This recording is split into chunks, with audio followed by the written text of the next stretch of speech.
não parar, não precipitar e não retroceder. Então dizer para esse cara, sabe quando nós vamos parar? Nunca. Nunca na sua porca vida. Né?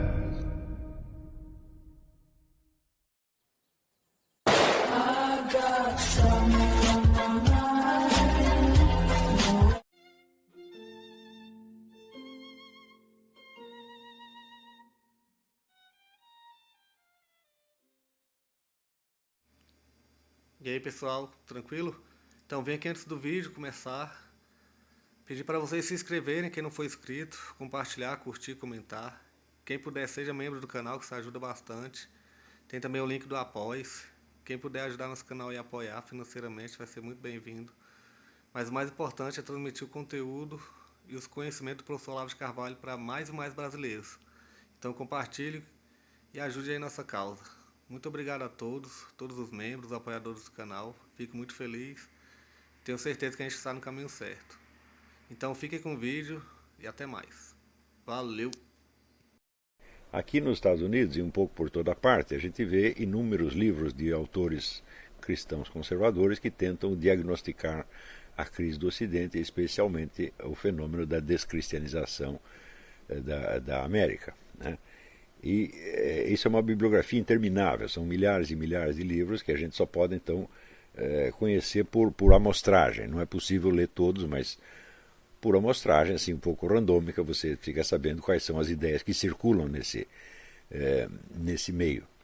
E os tópicos que sempre são abordados são, evidentemente, o iluminismo do século XVIII, que desembocou na Revolução Francesa e, em parte, também na Revolução Americana, e que seria o inaugurador de uma ideologia que o pessoal aqui chama de humanismo secular ou humanismo ateu. Então, com o humanismo ateu começa toda a conversa, que daí vem a Revolução Francesa, o positivismo, o marxismo e toda uma série de movimentos ideológicos que atualmente culminam em gaysismo, abortismo, feminismo, direitos dos animais, etc, etc, etc. Então, a linha de influências causais que eles investigam consiste de movimentos ideológicos, de formulações ideológicas ou discursos ideológicos que teriam ido se espalhando pela sociedade e conquistando os corações e mentes. Esse é um método de investigação que eles usam. Eles pegam o conteúdo das ideias, veem que esse conteúdo é francamente anticristão, há pelo menos três séculos, e veem que esse tipo de influência vem crescendo, crescendo, crescendo. Acontece aí um pequeno problema. Então, em primeiro lugar, o iluminismo ele não influenciou só a Revolução Francesa, mas ele influenciou decisivamente a Revolução Americana, e ele é um dos responsáveis pela ideologia dos Founding Fathers. Portanto, se você vai jogar as culpas no iluminismo, você vai ter que distinguir entre dois iluminismos. Tem um bonzinho e um malvado, e isto evidentemente, é um problema muito difícil de resolver. E, em segundo lugar, o que eles tomam, como são pessoas assim, nascidas na América e criadas neste meio, vamos dizer, de influência predominantemente protestante, eles entendem, vamos dizer, como o modelo, o ponto de partida, a sociedade cristã, da qual o presente estado de coisas representaria uma negação uma contestação ou uma decadência. Eles tomam a própria sociedade americana do início, tá certo? Uma sociedade onde todo mundo lia a Bíblia, todo mundo ia ao culto dominical, onde as pessoas pautavam a sua vida pelos princípios cristãos, e onde não havia fenômenos como abortismo generalizado, tatuagens, mutilações corporais, etc, etc, e todas essas coisas feias que a gente vê hoje. Acontece que esta sociedade já surgiu numa etapa avançada do movimento revolucionário mundial. Então, ela própria traz em si alguns elementos revolucionários contra os quais ela mesma então se torna indefesa. E, em segundo lugar, é preciso ver que todos esses movimentos ideológicos, né, o iluminismo, a Revolução Francesa, o marxismo, etc., etc., eles têm uma grande variedade, uma grande diversidade de discurso ideológico, uma grande diversidade de conteúdos. Tá certo? Quer dizer, se você pegar só dentro do marxismo, o marxismo evoluiu, vamos dizer, desde o primado do econômico no tempo do Karl Marx até, vamos dizer, a fórmula do Ernesto Laclau de que a propaganda revolucionária cria a classe que lhe interessa. Tá certo? Portanto, nós já temos aí uma crença no primado das ideias, no primado da propaganda sobre a estrutura econômica real da sociedade, sem contar o historiador inglês E.P. Thompson, que é um marxista e que chegou à conclusão de que é impossível você definir uma classe social, você distinguir uma classe social só por um critério econômico. Existem elementos culturais, ideológicos, religiosos, morais, tudo misturado, o que significa que resulta em dissolver o conceito de classe, que é básico no marxismo. Isso para você ver quanto um movimento ideológico pode mudar ao longo do tempo. Tá certo? Então você falar em marxismo está errado, existem marxismos, milhões de marxismos diferentes. E isso se você pegar só uma dessas correntes. Se você pegar as outras, então elas variaram muito mais. Por exemplo, nós podemos lembrar que praticamente o fundador da ideia da revolução sexual, que foi Wilhelm Reich, né, o psiquiatra alemão, ele estava seguro de que o homossexualismo era uma doença gravíssima que só existia no capitalismo. E que quando vier socialismo, o homossexualismo iria dissolver. Passados 70, 80 anos, o homossexualismo é a ponta de lança do movimento revolucionário. Você vê, então, a variedade que existe é muito grande. E essa variedade nos mostra claramente que não é possível você identificar, vamos dizer, a unidade deste processo através do conteúdo dos discursos revolucionários.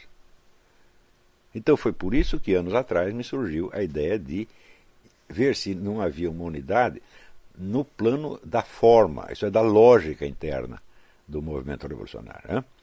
E esta lógica, toda ela se baseia, vamos dizer, numa fórmula comum, que é repetida igualmente em todos estes casos, que é a própria ideia de revolução. Então, o que é uma revolução? Uma revolução é uma proposta de refazer a sociedade de alto a baixo por meio da concentração do poder na mão de um grupo de guias ou intelectuais iluminados. Isto é comum a toda esta gente. E se nós perguntarmos aonde começou este negócio, você vê, quando eu comecei a publicar coisas sobre o movimento revolucionário, eu dizia claramente, eu não tenho ideia da origem, eu não sei quando começou. Agora eu já não posso dizer o mesmo, eu sei quando começou. Eu sei quando pela primeira vez na história do Ocidente aparece esta ideia.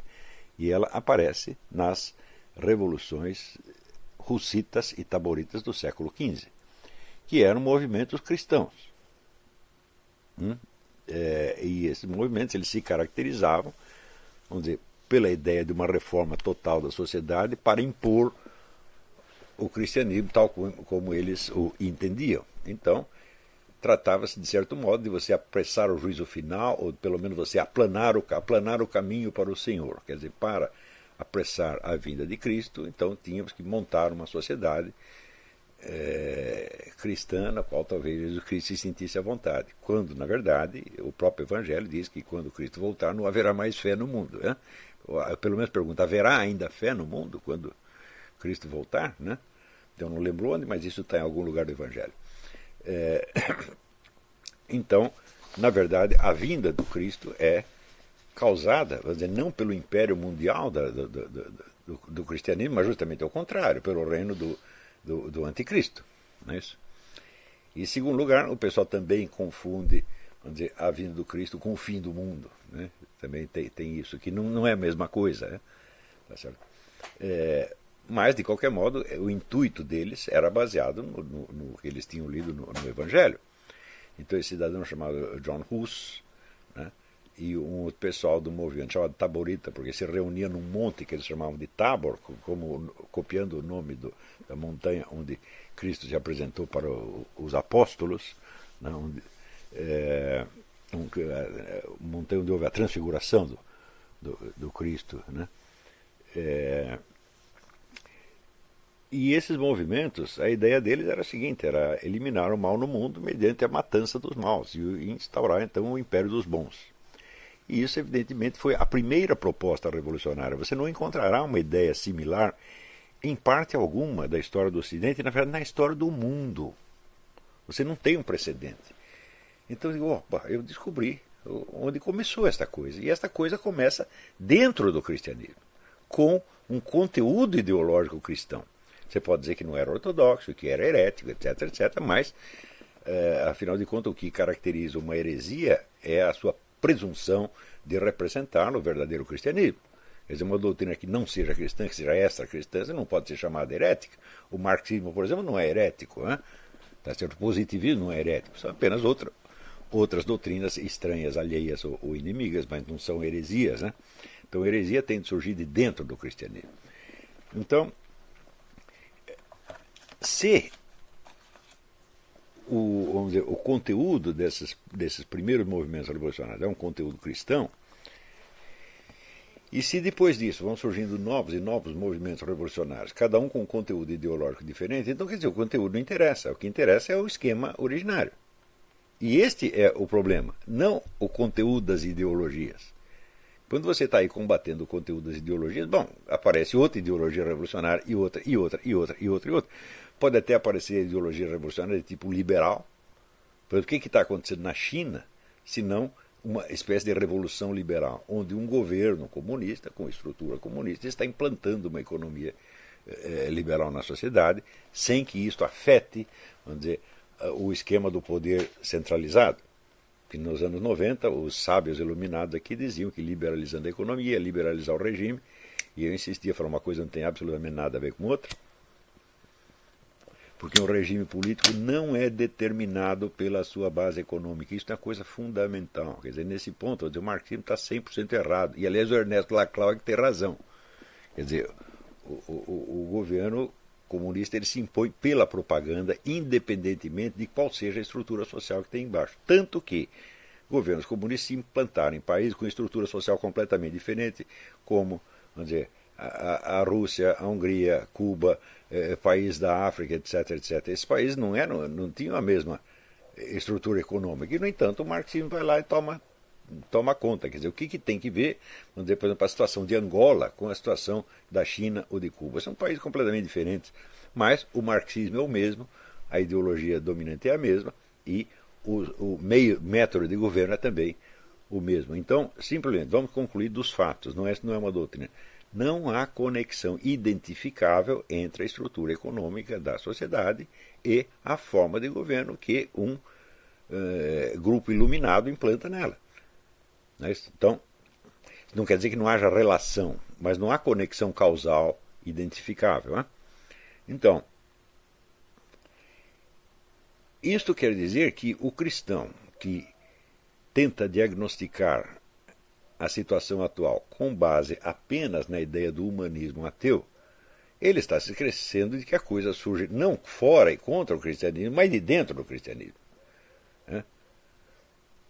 Portanto, deve haver algum ponto em que o próprio cristianismo ele é, por sua própria natureza, vulnerável a essas coisas.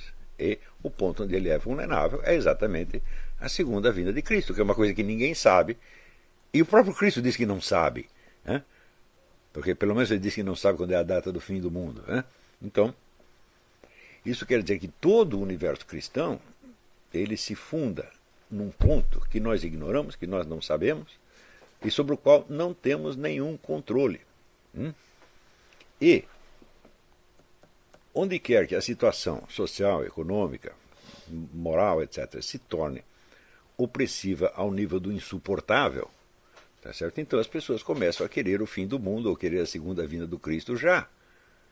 Então, esse, de certo modo, é a tentação permanente. Isto surge, veja, o movimento revolucionário surge no século XV, mas a ideia de que a vinda do Cristo é para o dia seguinte surgiu no quê? No dia seguinte da morte de Cristo. A primeira geração de cristãos tinha uma discussão enorme sobre isso, e o próprio São Paulo Apóstolo ele não sabe direito o que pensar a esse respeito. Né? Ele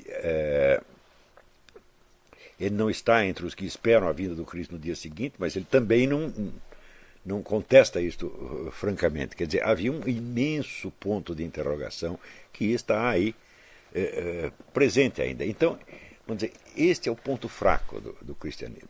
Cristo prometeu que vai voltar, mas não disse quando. Tá certo? Então, vamos dizer, por mais cristão que você seja, esta é uma situação difícil de aguentar, porque ela tira de nós, imediatamente, toda esperança de um melhoramento das coisas neste mundo. E, na verdade, não é possível você ser cristão e ter alguma esperança desse melhoramento. A ideia de um mundo melhor é uma das ideias mais anticristãs do mundo. Se você é cristão, você tem que entender, o mundo nunca vai melhorar, nunca. Você pode consertar uma coisinha aqui, mas você cria outro problema lá. É sempre assim. Quando você vê, por exemplo, você vê a história, o pessoal fala os progressos da medicina. Eu digo, sim, mas os progressos da medicina são concomitantes ao aumento do número dos casos de iatrogenia. Nos Estados Unidos são 1 milhão por ano. Quer dizer, é como uma coisa dizer, nenhuma doença mata tanto quanto a medicina. Tá certo? O que não quer dizer que ela mata todo mundo e que ela não seja boa para aquelas que escaparam da morte na mão do médico. Tá certo? Então, isso quer dizer que a estrutura deste mundo, ela não admite um melhoramento substantivo, admite melhoramentos adjetivos. Tá certo? Então, por exemplo, você vê essa experiência, você tem essa experiência historicamente e você tem na vida pessoal. Quer dizer, quando, por exemplo, a sua situação econômica melhora, você se torna mais feliz por causa disso? Não necessariamente. A minha situação econômica já piorou e melhorou muitas vezes. E eu não vejo que o meu nível de felicidade geral dependesse disso. Eu até contei no Facebook uma das fases mais felizes da minha vida, quando nós morávamos, eu com meu amigo Otto. Eram 3 casais num kitnet em São Paulo com 2 bebês. Todo mundo diria, o inferno. Mas a gente riu o dia inteiro, tá entendendo? Eu tenho saudade daquele tempo. Isso pode acontecer para qualquer um. Então, isso quer dizer que a expectativa, vamos dizer, de um mundo melhor, uma sociedade mais justa, etc., são ideias autocontraditórias. Elas nunca vão dar em nada. Tá certo? Quem insistiu muito nisso foi o Jean Brun, que é o autor que nós lemos aqui alguns textos dele, que era um protestante, aliás. Ele insistia muito nisso. Quer dizer, a esperança mundana, ela é o contrário do Cristo. O Cristo diz, olha, isso aqui vai acabar, vai ter o juízo final, e eu criarei um novo céu e uma nova terra. Quer dizer, se você quer felicidade terrestre, você vai ter, mas só na outra. Porque não é necessariamente no céu, vamos todos para o céu. Não foi isso que Cristo disse. Ele disse um novo céu e uma nova terra. Portanto, há uma possibilidade que esse grande estudioso do Evangelho, que acho que é Jacques Quispel, um suíço, ele faz ali uma exegese do Evangelho e diz, não, o Cristo está falando da terra. Ele pode ter razão, não sei, eu não sou especialista na coisa, mas você quer felicidade terrestre, então, bom, na outra terra você pode ter. Tá certo? Quer dizer, é a ressurreição da carne. Então, se é a ressurreição da carne, bom, tem que ser numa terra. O que a carne vai fazer no céu? Então, tem que ser uma terra. Então, qualquer que seja o conteúdo da nossa esperança apocalíptica, ela é a única que realmente existe. O resto você não verá um único progresso, seja das leis, seja da tecnologia, seja da ciência, seja da política, que não traga malefícios às vezes maiores do que você tinha antes. Então, quando você vê, por exemplo, o progresso do morticínio, ele é uma das características mais notáveis do mundo moderno a partir do século XVIII. Quer dizer que cada vez que você tem um governo tirânico, ele mata mais gente do que o anterior. E isso não é proporcional ao crescimento da população. Então, quando você vê, por exemplo, que a Revolução Francesa matou uns 200 mil pessoas. Quando chega a Guerra Civil Americana, já vão 5 milhões. Na Primeira Guerra Mundial, são 20 milhões. E, em tempo de paz, o regime soviético já mata 20 milhões na sua primeira fase, mas não sei quantos na segunda, e o regime chinês mata 70 milhões, e a coisa vai crescendo, crescendo, crescendo, crescendo. Tá certo? Então, a população não cresceu na base de...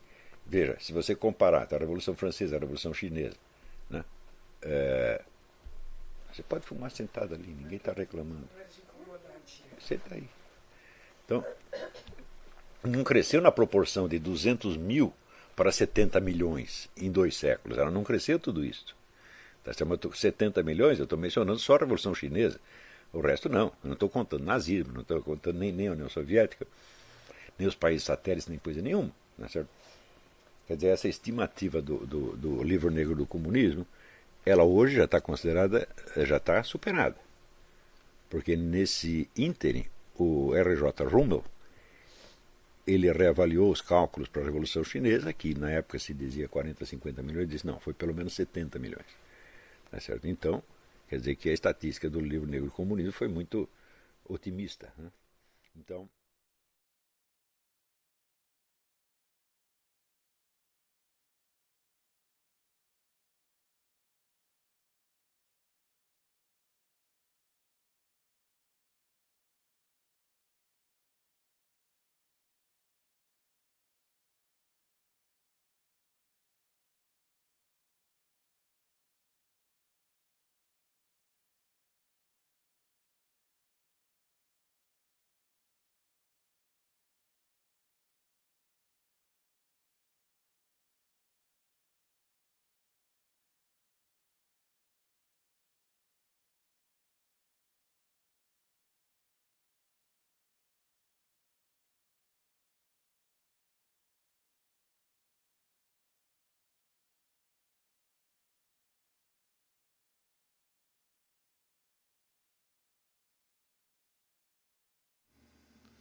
chegamos a mais um final de uma aula, de um vídeo.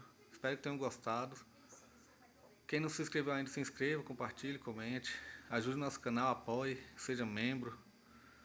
E ajude o nosso canal a chegar a cada dia a mais brasileiros que precisam muito do conhecimento do professor Olavo de Carvalho. Então é isso aí, fique com Deus, até o próximo. Valeu! Então é isso aí, pessoal. Que é o nosso canal. Que são alguns livros que eu já li. A maioria foi doação, mas alguns eu adquiri, professor Olavo de Carvalho. Alguns livros se perderam aí que eu emprestei. Professor Alexandre Costa. A Bíblia Sagrada. 10 lições sobre Karl Marx. Indico a não ler esse livro, que é muito ruim mesmo. Alguns pensadores aqui que realmente, como o professor Olavo de Carvalho disse, não são pensadores. Valeu, tamo junto aí. Apoie nosso canal, seja membro.